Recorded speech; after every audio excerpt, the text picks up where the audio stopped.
there's no fulfillment of the promise. And so, our yes should be yes and our no should be no. By long forbearance, in verse 15, a ruler is persuaded and a gentle tongue breaks the bone.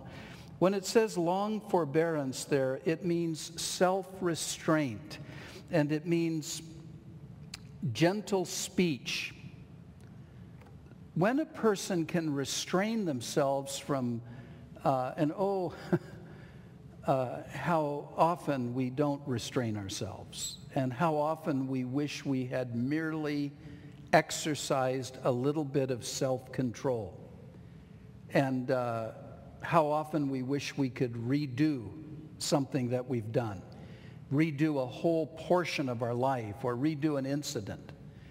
But to be self-restrained in a difficult situation where there's opposition, and to be gentle in your speech is going to get you a lot farther than just giving in to your feelings and being cruel and being hateful and being mean in the way that you talk. The Bible says the wrath of man does not produce the righteousness of God. Being patient with people, it's a great virtue. Have you found honey? In verse 16, eat only as much as you need, lest you be filled with it and vomit. Interesting thing about honey in particular, if you found it, it's, honey is, at that time, was the natural sweetener that would be used to bring out a little bit of sweetness in your different foods and so on. And it's,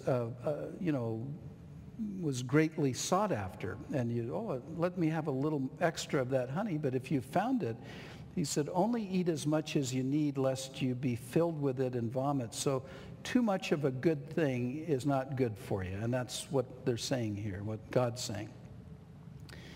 And then seldom, in verse 17, set foot in your neighbor's house, lest he become weary of you and hate you. In other words, make your foot rare. Don't make your visits rare. Don't be going over to your neighbor's house all the time and knocking on their door and coming in. Just visit them occasionally, and they'll be a better neighbor, and you'll be a lot happier. And if you are visiting your neighbor, don't overstay your welcome. When it's time to leave, we ought to know when it's time to leave, and don't just stay there and stay there and stay there. Nobody's going to like it. A man who bears false witness against his neighbor, a man who lies about his neighbor, is like a club, a sword, and a sharp arrow. Now, if you picked up a club and hit somebody with it, it's going to really hurt them. Same thing when you lie about someone else. You tell a lie about somebody. If you were to take and strike someone with a sword, it would cut them and it would hurt them deeply. So does telling a lie. A sharp arrow, it's going to penetrate and it's going to hurt. So whoever said, sticks and stones may break my bones, but words will never hurt me, I'm not sure what planet they came from. But words can have a tremendous impact upon your life. And God said in the 10 Commandments, thou shalt not bear false witness. It's wrong to knowingly say something about someone that's not true, or about a circumstance, or it's just not good. And then in verse 19, confidence in an unfaithful man in time of trouble is like a bad tooth and a foot out of joint. If you were to have someone whom you've placed confidence in, but they're not a faithful person, they're not going to do what they were supposed to do, that lack of faithfulness can lead to disaster, it can lead to destruction. So it's just like a bad tooth. If you have a tooth that's going bad on you, it hurts. If you have your foot that's sprained and out of joint, it hurts. And so if you put your trust in a person and they turn out to be unfaithful, they're not what you thought they were, they're not really going to be faithful in what they're doing and how they're doing it, it's going to wind up causing you, the person who's put that confidence in them, in great, great pain and great, great difficulty. Like one who takes away a garment in cold weather, and like vinegar on soda is one who sings songs to a heavy heart. You know, if you took somebody's blanket away on a cold night, it would be uncomfortable for them. Or if you took vinegar and soda and so on, it bubbles up and all of that. And it doesn't work well together. And same thing is a person who sings songs to a heavy heart. When somebody's got a heavy heart, when they're depressed, when they're discouraged, the last thing in the world you want to do is somehow convey to them some great joy or some song of joy in your own heart. We should weep with those who weep, and we should rejoice with those who weep. Rejoice. I'm sure we all have had times when, and especially, well, anyways, you know what? It's plain and simple. Let's go on. There in chapter 25, beginning in verse 21, now what he's talking about is how do you deal with your enemies. If your enemy is hungry, give him bread to eat. And if he is thirsty, give him water to drink. For so you will heap coals of fire on his head, and the Lord will be your reward. So when you show kindness to an enemy, one of the things that it might do for them is that it might cause them shame. It might cause them, appropriately so, to be ashamed. And then that's going to be a blessing really for you. If you have an enemy and you're kind to them, that kindness could affect them in such a way where they recognize what they've done wrong, and then perhaps they can get that straightened out, and then it'll be a blessing for you. In verse 23, the north wind brings forth rain, and a backbiting tongue, an angry countenance. Just, you see that wind coming from the north, and you would know in that culture that means rain. You see the one thing and it means another. And so when you see a backbiting tongue, or you hear of somebody who's been backbiting you, what it does is it creates within you the backbitten. Are you with me? There's the backbiter and the backbitten. Okay, I'm going to try over here. I know I've got one or two people that have a good sense of humor. If that's you, we need you. But it makes you angry. It creates an angry countenance in you. You find out that somebody's been backbiting you. They say one thing to your face, but then behind your back, we've all done it, so we all know what it is. When it happens to you, somebody does it to you, it makes you angry. And this is just what happens between people and their enemies. In verse 24, it is better to dwell in a corner of a housetop or up in the attic than in a house shared with a contentious woman. You could turn it around and say the same thing for a contentious man, but here Solomon had 1,000 wives, so he probably had a few of them that were contentious, don't you think? And he's just telling the truth.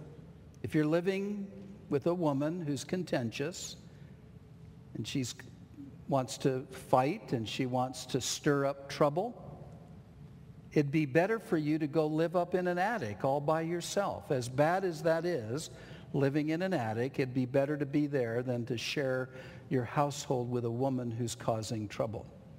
And then the last part of chapter 25 deals with yourself, just dealing with ourselves. As cold water to a weary soul, so is good news from a far country. Boy, when you're hungry and thirsty and weary and tired and you get to just sit down and stop and take a drink of cold water, man, it's so refreshing. And in the same way, when you hear good news from far away, it's refreshing to you. good news. It just brings such a blessing. And in one sense, there's the far country of heaven, and there's the fact that we have good news, that we are called to be a light, we're called to be a witness. We're bringing good news to people from heaven, the gospel of Jesus Christ. A righteous man who falters before the wicked is like a murky spring and a polluted or a ruined well. And so here we're talking about the importance of Christian character and leadership. If you take a righteous person who falters and falls into sin, it's disturbing. It's disturbing to a lot of people. It's like a murky spring. And when you go to a spring, you want something to be clean and fresh. Or it's like a well that you go to, but it's polluted. And so the importance of our personal integrity, that we would walk with the Lord, that we would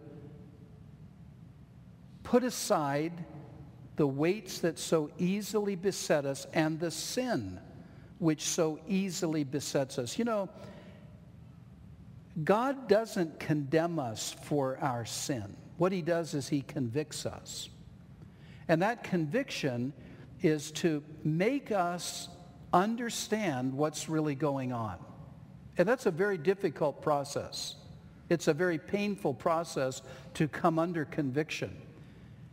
And if we're being convicted by the Lord, the best thing to do is to agree with God and to do all we can to go in God's way. Because if we falter at that point, if you decide in that moment of conviction when you know what you should do, but in your stubbornness you decide, I'm going to do what I want to do, oh my, that's a terrible thing. That's a terrible thing. That is a sure recipe for disaster.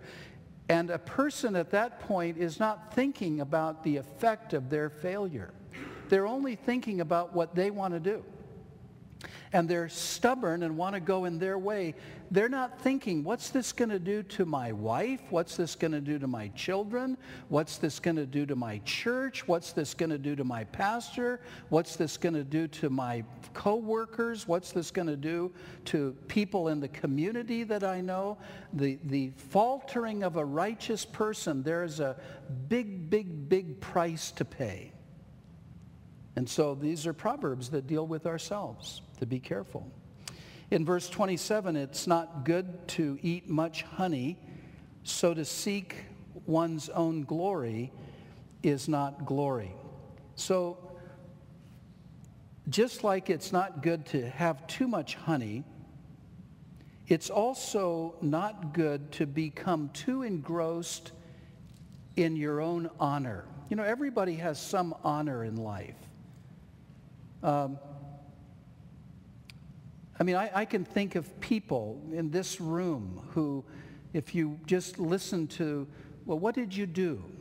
How long did you do it for? Your automatic reaction is, gosh, that's an honorable thing. You know, you've worked hard, you've paid your bills, and that's an honorable thing. Everybody has some amount of honor in their life. And there's an appropriate sense of, you know, this is who I am, this is what I've done, but then just leave it at that. Don't get too caught up with how honorable you are. It's just not a good thing to be seeking to promote your own honor and your own glory. In verse 28, concerning self-restraint and self-control, whoever has no rule over his own spirit is like a city broken down without walls.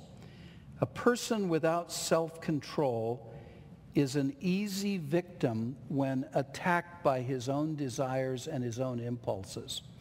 Self-control is something God gives us through the Holy Spirit, and it's designed to help us with the sinful desires that we have and the weaknesses that we have. So God